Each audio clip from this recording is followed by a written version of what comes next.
or just some end user using some software somewhere. Then we have the lower layers, responsibility of the network. You click send, you don't go following the message. Of course, now we have to make sure that all the connections are well established. If you're using the wireless, if the key you're using the wired connections, or the fiber cables, maybe it's going through the fiber cables to somebody in Mombasa, right? So eventually that's the responsibility of the network.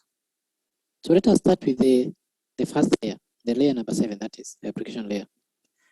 Now, the application layer, this is where we find ourselves, what we call the end users. So the responsibility of the application layer is to provide what we call the networking services to the user. So these network services, how do we know what these services are? Right? So you're sending a message, you're downloading a movie, configuring a device, you are using just your browser. That's what you're calling the services of the end user. But then the question is, you have opened your browser, for instance. In the first tab, you just sending an email. In the second tab, you just download some music.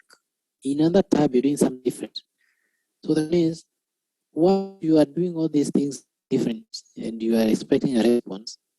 How does it know, or how does the browser know that this message was meant for the first tab, this message was meant for the second tab, the third tab, and sometimes you usually open like very many tabs.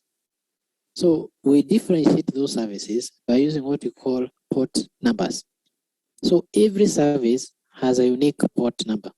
So if you're sending an email, there's a port number for emails. If downloading, there's a port number for downloading. If you are just doing the normal browsing, there's a port for that. And that's what is able to differentiate the different services. Now, these port numbers, they usually so many. They range from 0 to 65,000. And then, of course, between those two, between 0 and the 65,000, from port 0 to 1023, these ones are reserved. Like it is known specifically, this port is for this service and it cannot be used for anything else. So we're going to look at some of these ports. And then from port 1024 again to 65,000, those are open ports. Like you can use them for whichever port for any service. So the question is, which are these ports that are identifying the services we are providing to the end user? So let's look at some of these services. Here in this table, you can see that we have several columns. Column 1, you have the port number, and you think the port differentiates now the service.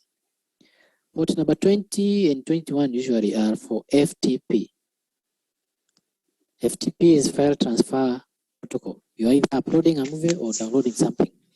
So whenever you are uploading or downloading, that is port number 20 and 21. Again, you can see the difference. Port 20 for data, and then 21 for control.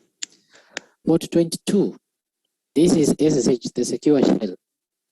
Secure shell, you are here, you are the admin. And you've been told that the network is just down or something that has just happened. You don't have to physically be wherever the devices are. So you can use your laptop and remotely log into that device. So when you do that, using port number 22, secure shell. Port 23, for instance, again, this is Telnet. There's no difference. The difference between Telnet and SSH is only that SSH is secure. That's why we're calling it secure shell. Communication between you and the device is encrypted. Telnet is simply, we are using plain text. The exchange of messages between you and the actual device or the remote device is in plain text. Actually recommended because of security concerns. Again, we go that way. SMTP, Simple Mail Transfer Protocol, port 25. So we go that way. You can see that we have so many ports. Port 80, this is HTTP. You're just doing the normal browsing. HTTPS, Hyper Text Transfer Protocol, that's a secure version of HTTP. See, every protocol, every service, everything that you do has a corresponding port number. And you've just said that these port numbers, the reserved ones, and you can see what they're now reserved for. They go all the way to 1023. So between 0 and 1023, you are supposed to know at least, I don't know how many you can give yourself. I don't know whether 500 or 600 or whatever. But at least know some of these ports with the corresponding services. email, SMTP port 25, DNS port 53. If it's HTTPS port 443, if it at least know some of these ports and the corresponding port numbers. It's very important anyway. Now, some of these services, again, every layer has the respective port protocols. And protocols, are simply rules that govern how communication happens. So you can see, for instance, the layer number 7, the examples of protocols in layer number 7. So in each layer, you're supposed to know, so far we have looked at everything that you should be able to know. The function, at least we looked at the function at this point, providing network services to the user. So the function of that layer is that. Number 2, we have examples of protocols. So these protocols, which examples of these protocols are applicable in this layer, application layer? So make sure you're able to know that. And then the protocols, which is the corresponding port number for that protocol. So it's very important, especially if you want to advance in networks, it's important. Now, we are done with, at this point, it's like you're just typing our message, right? Or just trying to prepare our parcel that is going to be sent. Again, there's what you usually call in each layer, and you should be able to know what you call the PDU, Protocol Data Unit. Protocol Data Unit is, that message or that usually comes from in each and every layer. So the application layer, we have the data. Of course, it's just like a message you're scripting and you want to send it. Now we move it, and you can see that from here, we're able to identify all what you're doing using this. So at least you can be able to see that these are the port numbers. So you can be exactly be able to tell what exactly that user was doing. Port 80, this is HTTP, they were just browsing. 21, FTP, they were just uploading a file. 25, this is SMTP, they were probably sending an email. 53, configuring DNS. 67, 69, I think TFTP or something. So you should be able to know now to differentiate the different services using port numbers. Now we are going to come from the application layer and then move now to the presentation layer. Now we have our message. What exactly is going to happen or is going to happen at the presentation layer? So let's look at it. At this layer, we see that it is responsible for converting data into standard formats. And this is pretty obvious. We are dealing with devices, digital devices. You type a message, what is human readable, you press send, the machine does not understand that, whatever you're seeing, for instance. So it had to be converted into a form that is understandable by the device, right? And you have examples the same. So normally this layer has 3 main functions. And one of the functions is what you call the encoding. So remember, here we have at one point, this is the sender, and at the edge, this is the receiver. So the sender is going to encode that message, and then the receiver is going to decode. The sender is going to encrypt, then send, just like you see in WhatsApp. These messages are end-to-end encrypted. And then the other receiver is going to decrypt that message. The sender is going to compress to make the message smaller. Then the other side is going to decompress. So let's use a simple diagram here to explain the same. So we are sending this message, and we have a message here, and this message at this point is human readable. So we want to convert this message, which is human readable, into a form that the devices can now can understand. That's what you're calling via translation. And with that connection, I would want you probably to go look for a T2, right? Then we have now translated into one that the device is going to understand. Of course, they understand binary, the bits, zeros and ones. Now, maybe this could be too long, and that's why we now compress. Maybe this one was something, an image you are sending, it is 10 MB, and that is too big. We need to compress this one maybe into something like maybe 10 kilobytes to send. So we compress it. After compressing, we need to encrypt this message, right? So we encrypt it, and we encrypt using, for instance, the SSL, Secure shell, secure socket layer. So the other end, they're not going to do the opposite. Once they get the encrypted message, they will decrypt. Once they get the compressed data, they are going to decompress. Right? So the reverse, the opposite happens at the other end. So those are the three main functions of the presentation layer. We encode, you decode. That is simple translating. You encrypt, the other person decrypts. You compress, the other one decompresses. So that's the function of this layer.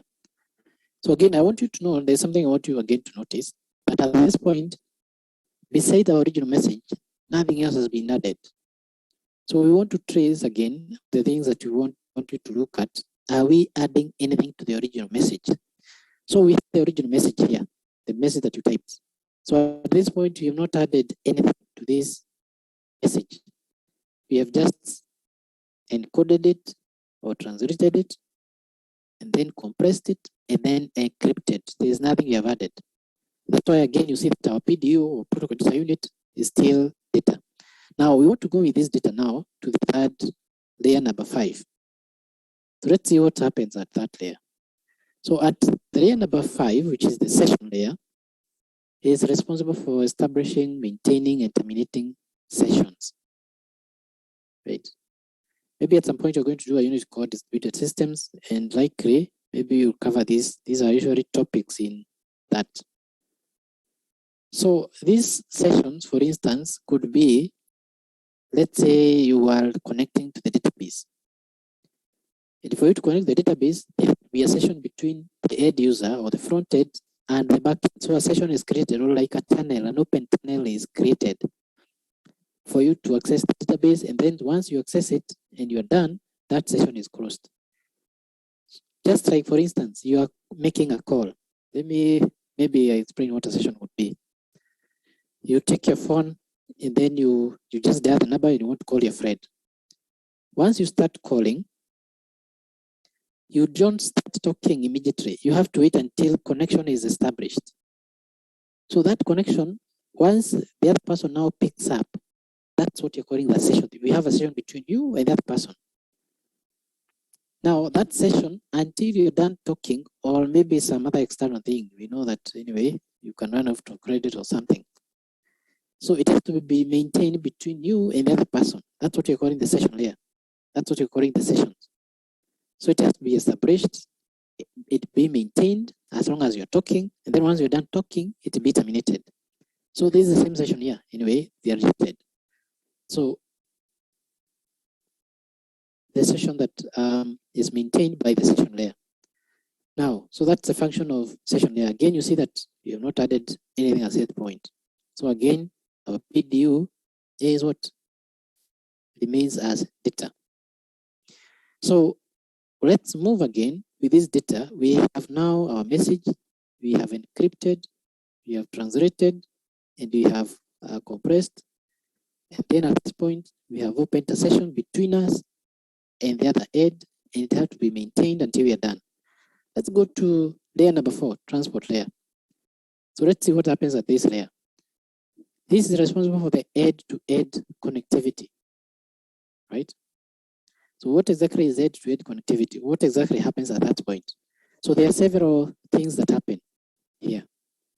Identifying the service. Remember we say that these services, we identify the services using what? The port numbers. So we have to know exactly what is the user requesting. Maybe port 25, they're sending an email. We also have what we call multiplexing and demultiplexing. Just a moment.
Let's continue from where we just at layer number 4, the transport layer.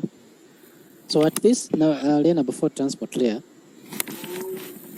you can see there are several functions and several. You can see that we have identify the service, multiplexing, demultiplexing, segmentation, sequencing, error correction, flow control. I might leave this one. We're going to discuss it as a topic at some point, error correction control, or this layer or in any other layer. But let me explain the other functionalities in a simple animation that we're going to understand. Now, again, before I just explain the services, there are two important protocols for this layer, what you call the TCP and the UDP. So, whenever we are identifying the service, of course, they are all multiplexed or demultiplexed to TCP or UDP. So these are the two main protocols in transport layer. So it's important to know the differences between the two. So there are some few differences here. You can see that we have TCP stands for Transmission Control Protocol. UDP is User Datagram Protocol. TCP is connection oriented. So the question is, let's not just maybe read them as words. Probably you should be able to ask yourself, what does connection oriented mean? The other one is connectionless. This one does the acknowledgement. The other one does not acknowledge. One is reliable, TCP, the other one is unreliable. So the question is, if you say it's, let's say, slower, why is it slow? If you say that this is faster, why is it faster? So these are some of the questions that we don't just want to, read the wordings, but we may need to understand. In addition to that, there is something I want you to go and read. Again, it's important. And this is about the TCP three-way handshake, right?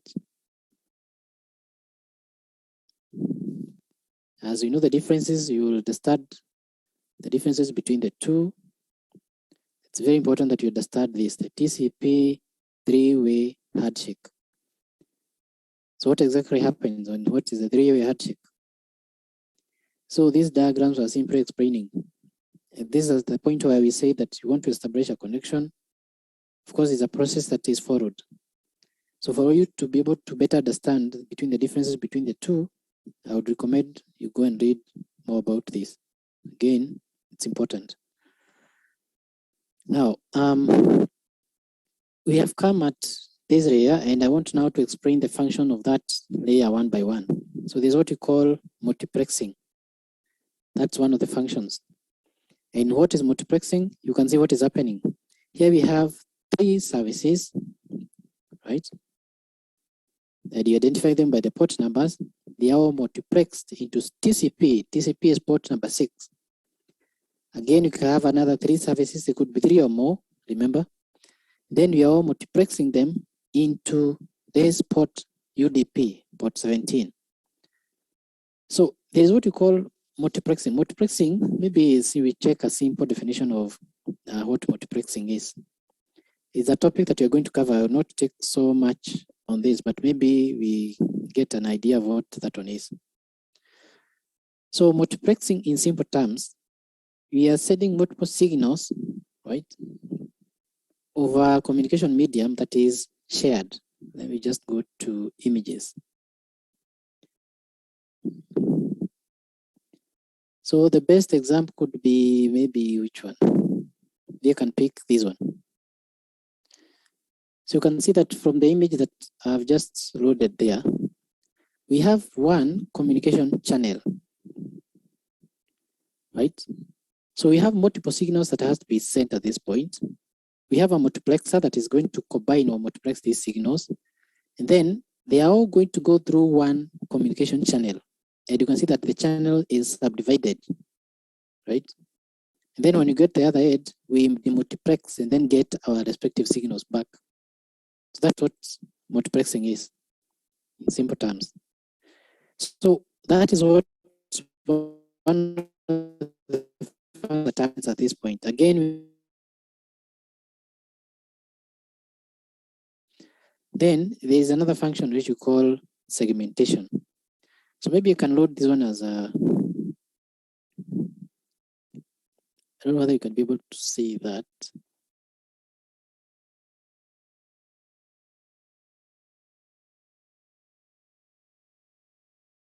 Let me share the PowerPoint itself.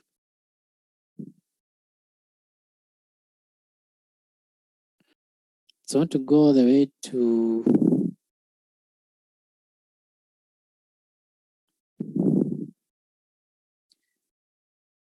place some animation there so that we see.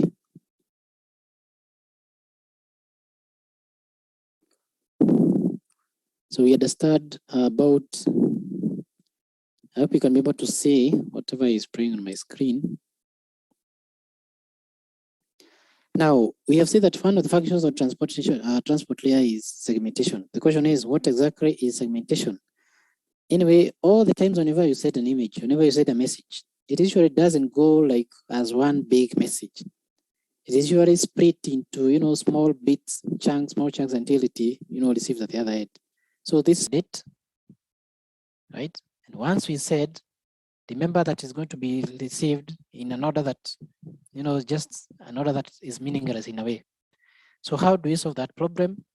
We do what we call sequencing. Sequencing simply means that we add a sequence number. If we segment, we know that this is the first sequence, the second, the third, the fourth, the fifth. So once we sequence then, and we say that same message. Once it is received, of course, it is going to be received in the same order like we said, not necessarily the right order. But at least now the message, our segments have sequence numbers. Therefore, you can be able to place, the right chunk in the right position. So we know that you can see that the first one is 4 out of 5, the second is 1 out of 5, 2 out of 5, 5 out of 5. So you can be able to now reassemble. That's the second function. So you're seeing sequencing, which is adding that numbers, that sequence number, and then reassembling. Now we can be able to reassemble this message. Number 1 in gear 1, 2 goes the second position, 3, 4 like that, and 5. And simply, eventually, we will have a meaningful message at the end. So that's the other function of what you call the transport layer, sequencing, and reassembling. A very important message. So again, it's the same like being replayed. Now, we are done with that layer. And you can see that now our PDU has changed. Now from segment, maybe we can go back to the actual, just share the right screen.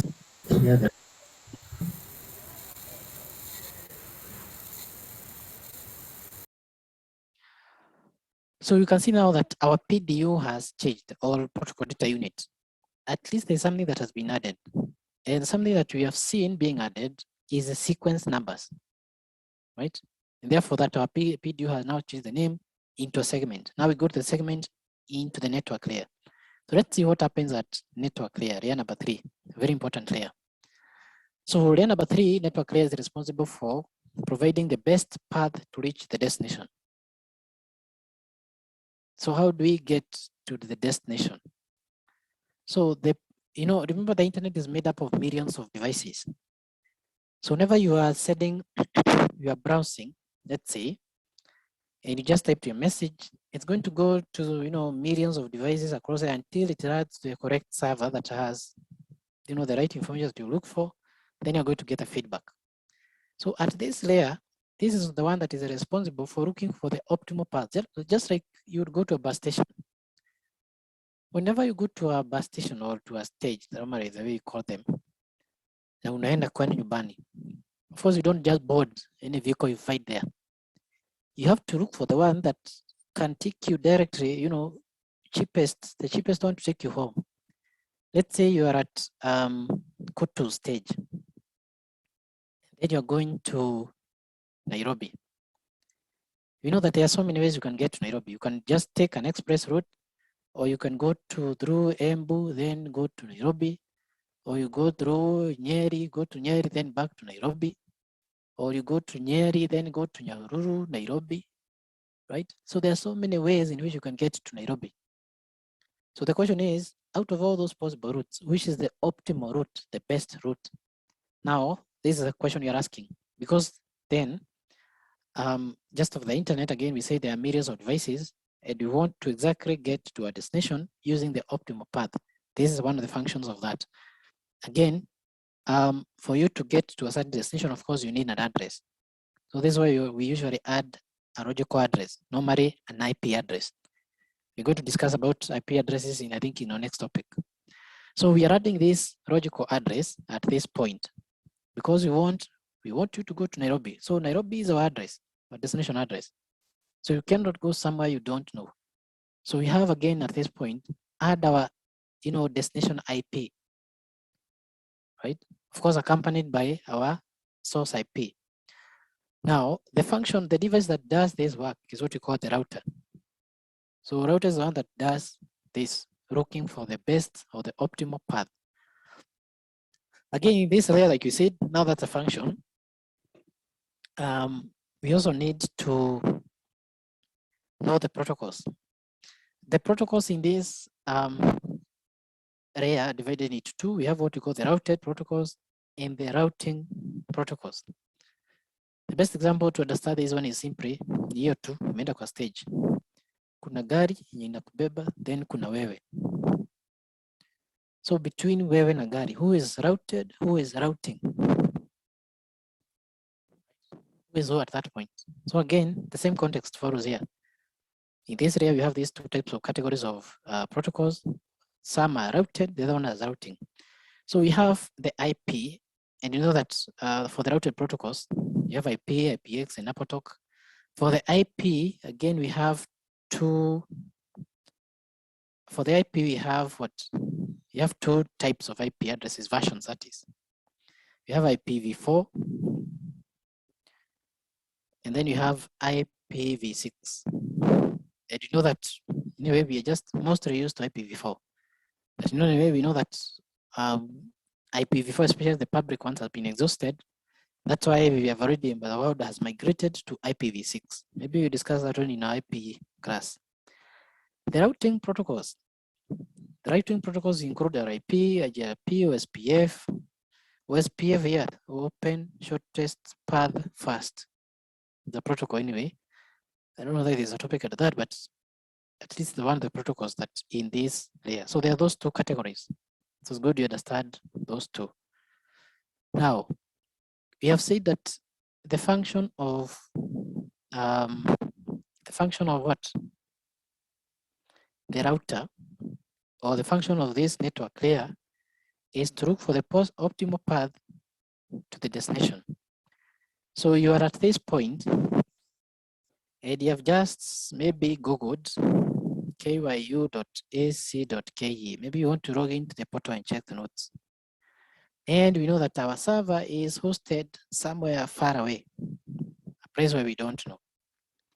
So whenever you type in these ones, remember you're going over the internet, and the internet has so many devices, millions of devices.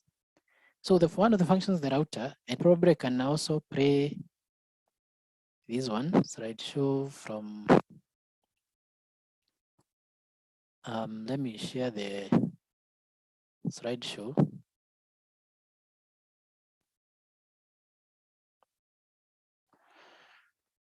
So the question is, how do we get to a destination? And you know that from here, there are so many paths. So I want you to check this one. I think it has some highlights showing some paths to the destination.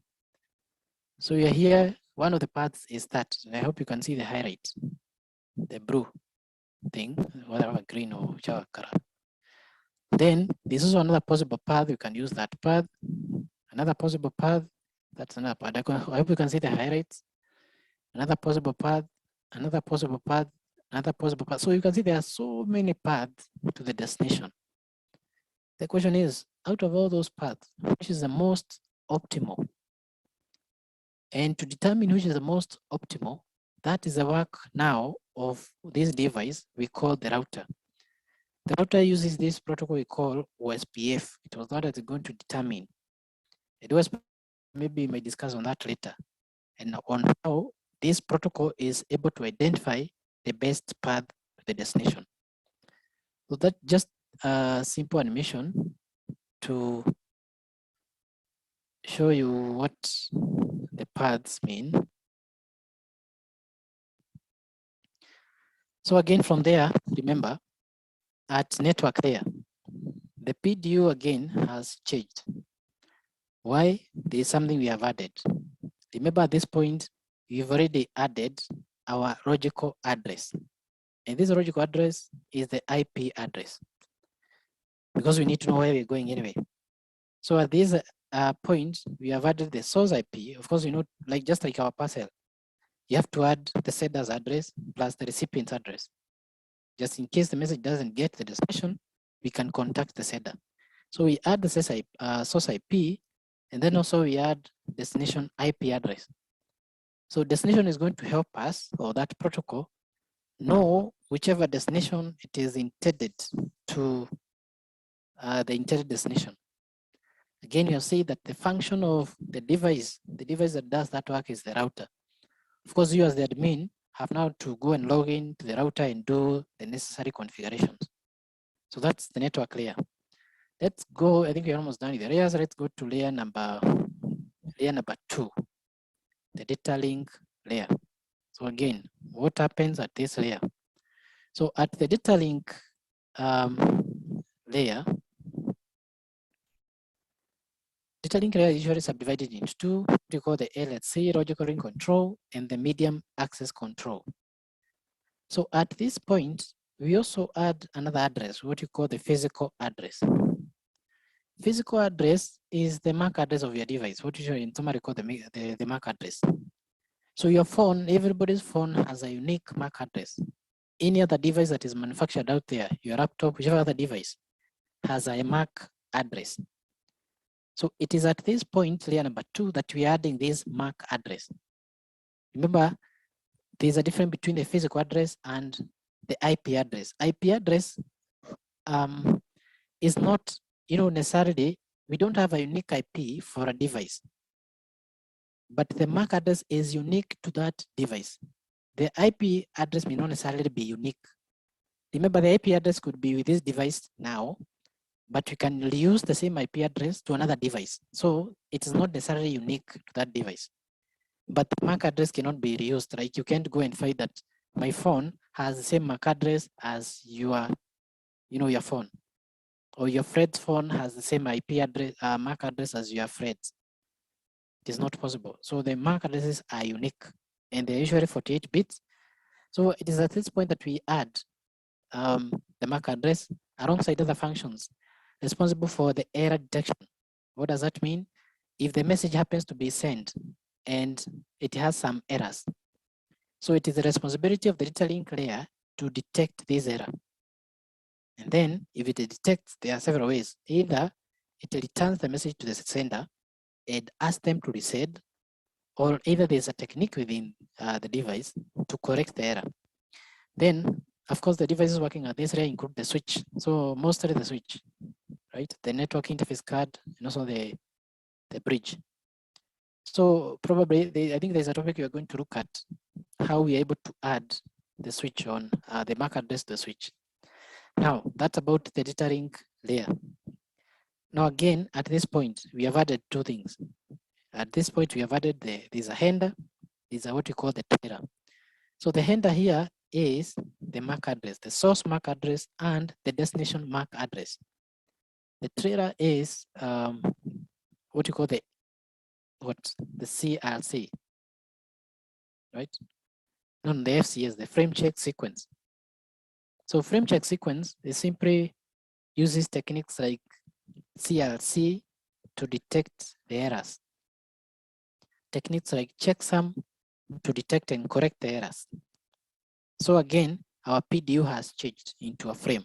So please note the way the PDU, I say that this is what you're calling the PDU, the protocol data unit. The way it has changed names from all the way layer number 7 to this point. It's only changing if there's something that is being added to it. So what exactly is being added? Just like we've discussed. So the final layer, which is the first layer, before we now give out the message to be sent, the physical layer. So what is the responsibility of the physical layer? Responsible for the electrical, mechanical, procedural checks. So remember at this point, we now want to transmit our message. And whatever we are transmitting is simply an electrical signal. In this electrical signal, remember we have two different types of media. We can use either, there are two types of media. We have the wired media, and then you have the wireless media. So for the wireless, we send a signal, an electromagnetic signal, just like in our phones. Our phones are not connected using any wired medium, but we use what you call the boosters.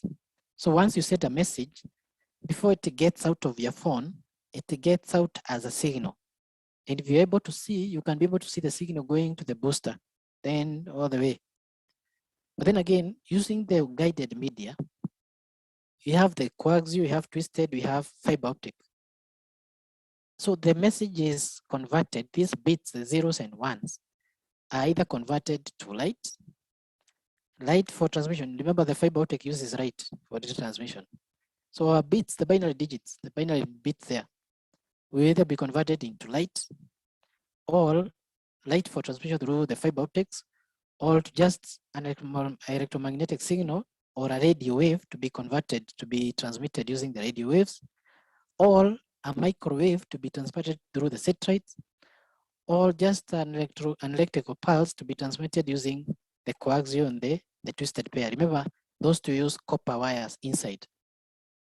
So again, to whichever mode we are converting this message depends on the medium. Because again, the fiber optic is different from twisted, different from coaxial, different from the wireless signal. So anyway, the devices working at this include hubs, repeaters, cables, modems. So it is at this point you find those hardware devices, the cables, etc. So that is the physical layer, and we are done with the OSI.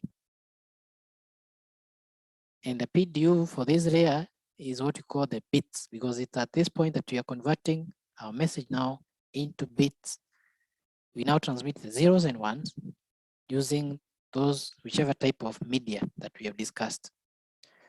So that's all about the OSI, right? And I said the OSI is not so different from the TCP/IP. These are just summaries. And remember, now once we are done at the OSI at one side, we usually go to the other end, now the receiver. So this process we have gone through, remember we have started layer number 7, is what you call encapsulation. You know, that packing, we are getting some message, adding something all the way before we transmit. And at this point, you're transmitting those bits. Remember at the other end, of course, we have one end. One end we have, anyway, at one point we have the sender. And the other end we have the receiver. So once the receiver gets the message, they are now going to do the opposite. Here we did encapsulate. And then again, remember the other end, they are now going to do the opposite of what we have explained. So they are going to do what we call, they will decapsulate. So it will be able now to be differentiated between encapsulation and decapsulation, right? So that's just a summary of what we discussed. So just some summaries. Now, the reason why I say that I'm not going to discuss the TCP/IP is simply because the difference between these two is simply the number of layers. The OSI has 7, the TCP/IP has 5. And the only thing is that the TCP/IP combines these 3 into application layer. So that's the only thing you're supposed to note. Otherwise, the functionalities remain as we have discussed. Now, again, depending, you're going to find some other authors, including 4 layers, others including 5. So the transport remains as transport, that doesn't change. Network goes to internet, the same thing. So some you're going to find that they combine the layer 2 and 1 to network access, some the 2. So that's the difference. Otherwise, the functionalities that we've discussed for the OSI remains the same for TCP/IP.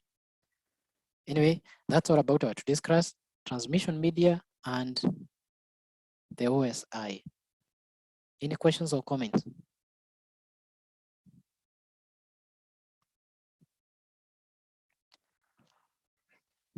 Any questions or comments?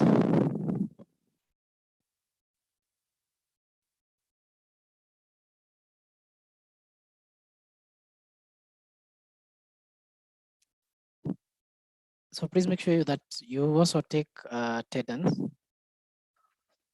Let me add the attendance right now so that you take your attendance.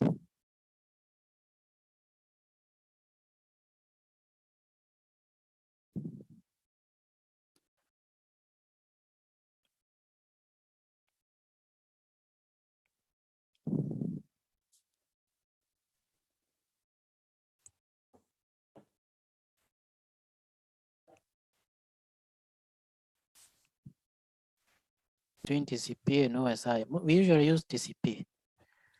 OSI is just a guide, the model. I'm just adding your attendance in a moment so that you take